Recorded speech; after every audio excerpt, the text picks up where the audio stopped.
بالليل والنهار وابتغاء من فضله আল্লাহ পাক বলেন তোমাদের রাত আর দিনের বেলায় নিদ্রা যাওয়া এবং এটাই হচ্ছে তার অনুগ্রহ।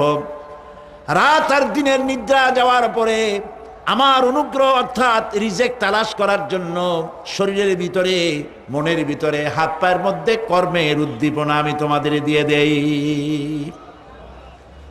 মহাবিজ্ঞানী আল্লাহ রাব্বুল আলামিনের এই বিশাল কুদরত এবং দয়া যে মানুষকে তিনি ক্লান্তি দূর করার জন্য তিনি ঘুম দিয়েছেন, আলহামদুলিল্লাহ বলি।